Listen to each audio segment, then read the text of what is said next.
Paper Mill Playhouse acknowledges that our theater stands on the traditional land of the Lenni Lenape. We honor the land and the indigenous people who inhabited it for thousands of years before European settlers arrived.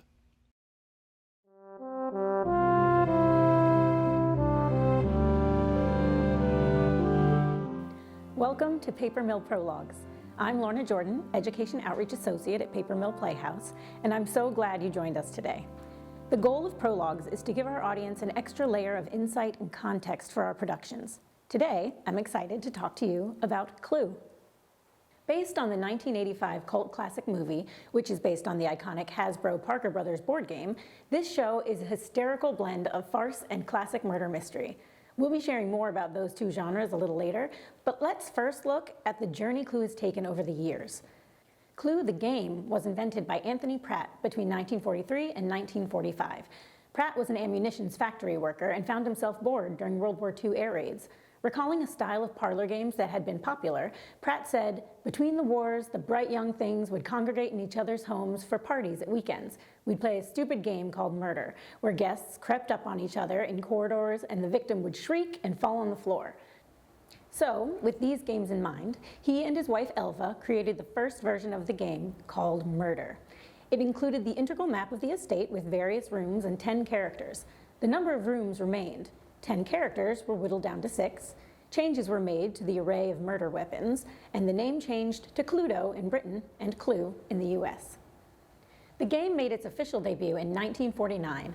By 1953, the company that patented it told Pratt sales were not going well, and he decided to sign over all royalties, specifically for overseas sales, for £5,000. Today, that is a little more than $198 million. In America, the game garnered a lot more popularity, so signing away those royalties might have been a mistake. Since its debut, Clue has become a beloved game night staple for multiple generations of players, and over 150 million copies of the game have been sold. It has inspired a TV series, video game, and, of course, a movie. In 2017, Clue was inducted into the National Toy Hall of Fame. The board game as we know it has continued to be updated over the years. The character art has changed with popular trends, some characters have been dropped and new ones added, but the gameplay stays the same. It has even spawned specialty versions like Star Wars, Golden Girls, and The Office Clue. For a close look at its physical evolution, be sure to check out our lobby display. The next iteration of Clue was the 1985 film adaptation. John Landis, who had previously directed Animal House and The Blues Brothers, developed a concept for the plot, but wanted to collaborate with a screenwriter, which was no easy feat. Originally, playwright Tom Stoppard was hired to write the screenplay, but after a few years, he backed out of the project and sent back the entirety of what he had been paid. Landis says he put asks out to Anthony Perkins and Stephen Sondheim. Yes, that's Stephen Sondheim. Eventually, he connected with Jonathan Lynn, a British writer who worked on a UK comedy called Yes, Minister. He wrote the screenplay and, due to an unforeseen conflict, took over directing duties for Landis as well. The main ensemble was composed of comedic veterans: Tim Curry, Eileen Brennan, Michael McKean, Madeline Kahn, Christopher Lloyd, Martin Mull, and Leslie Ann Warren. The ensemble began their process by watching the 1940 film His Girl Friday, at Lynn's behest. The plot's pacing and jokes landing relied on a specific clip and style in the dialogue, and he wanted everyone to be on the same page. In more recent interviews, the cast looks back on the filming process as a joyful experience filled with jokes on and off screen. That joy didn't quite translate to audiences. The film opened on December 13, 1985. Inspired by the nature of the board game, which has a total of 324 possible solutions, the film had 3 distinct endings. You had no way of knowing which ending you'd get at any given movie theater. Even critics weren't given clear instructions on which ending was which, A, B, or C, resulting in a lot of annoyance, confusion, and derision. And then there's the matter of the film's ending. It has been well advertised by Paramount Pictures that 3 different endings, lasting about 3 minutes apiece, were filmed for this movie, revealing 3 different murderers. Well, think about it. If we know that walking into the movie, then we really can't get too excited about guessing who done it, because, think about it, literally anybody could have done it, and anybody did do it. 3 different people did do it. And that cuts the heart out of the tension of a mystery. Not many people, in terms of movie, audiences saw it. Not enough, So I don't know whether it was the marketing or the fact that it had 3 endings. that was confusing to people. At the time, I don't know why it didn't have the same appreciation as it does now. I mean, it did by people that saw it. Clue was an unambiguous flop, ultimately grossing just $14.6 million, nearly $500,000 less than the cost of making the film. It did, however, go on to have a second life as a cult classic. While there is plenty of innuendo in its jokes, there aren't any curse words or nudity, which made it a perfect fit for an empty Saturday afternoon movie slot on basic cable. And an added bonus, when it aired on TV, you saw all three endings right in a row. It's in this way that the farcical murder mystery secured its place in the zeitgeist.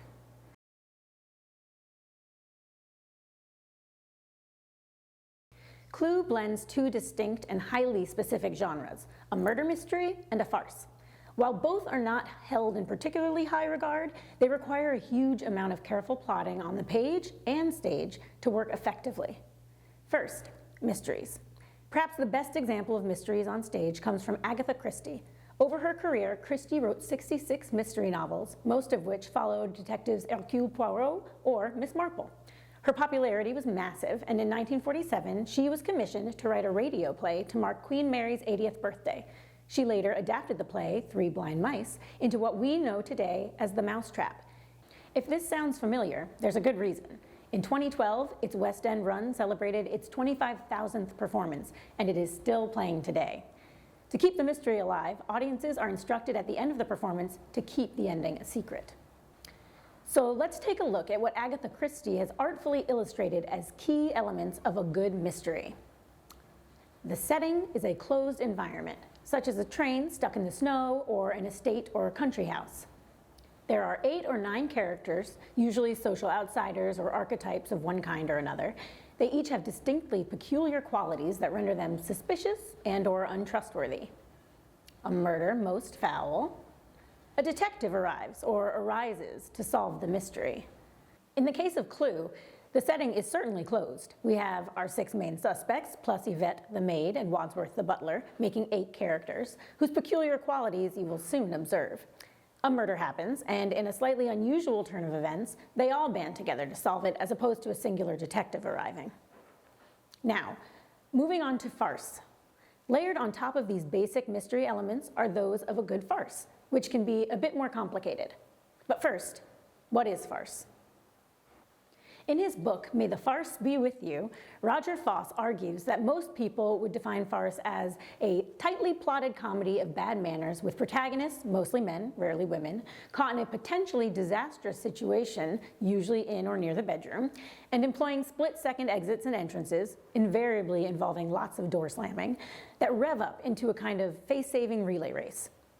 It's more important to note that these exaggerated and accelerated courses of events happen to normal people. Their reactions to a ridiculous situation are honest and sincere. The stakes are high, and so their behavior becomes heightened.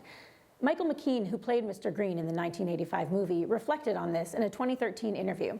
When the cast was cracking jokes between scenes, he developed a habit of saying, "Something terrible happened here," to bring them back. He goes on to say, "You're living in a fake world, but you try to make it real. It's not funny if it doesn't mean too much to the people it's happening to. It has to be completely life or death." It became a kind of a comical thing to say, but really, it's that little adjustment. When constructing a farce, what must be or is usually present? Any combination of the following can be observed in a host of comedic works. You might not find them all at once, but they are certainly trademarks of the genre of farce. As I go through these, I encourage you to think about farces you may have seen in the past. Think the Marx Brothers, or perhaps Paper Mill's production of Ken Ludwig's A Comedy of Tenors. And think about how these elements may have been used. First, indestructible people. You've heard of slapstick humor, but do you know what a slapstick was originally? It's a device consisting of 2 flexible pieces of wood joined together at one end. It looked like a club, and when wielded, produced a convincing thwop sound without actually injuring its target. This concept can be applied to the characters who inhabit farces. They may trip, fall, get punched, knocked out, etc., but they very rarely die. The tension is maintained through the teetering on disaster without taking the tumble. Next, incapacitated victims. Our indestructible characters find themselves in unfair footing. Perhaps they are drugged, half asleep, naked, drunk, or some combination of all of the above. They're characters who somehow end up dumbed down and vulnerable to the onslaught of ridiculous circumstances being flung at them.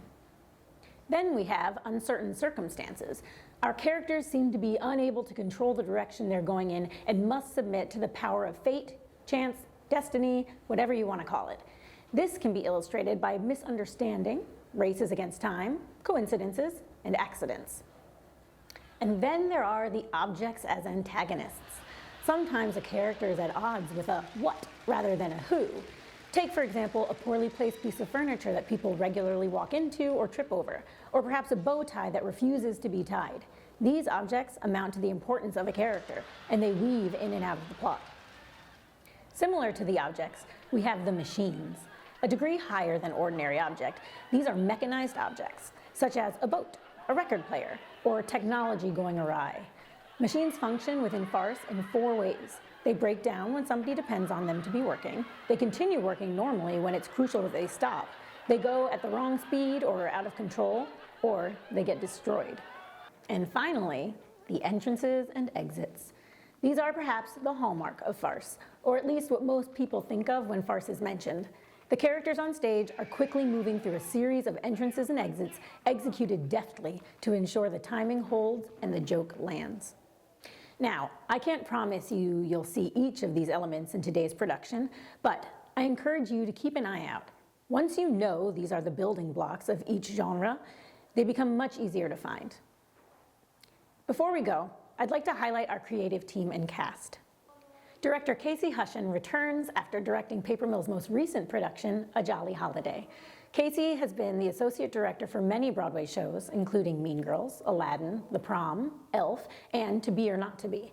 Casey also served as director for Cleveland Playhouse's premiere production of Clue.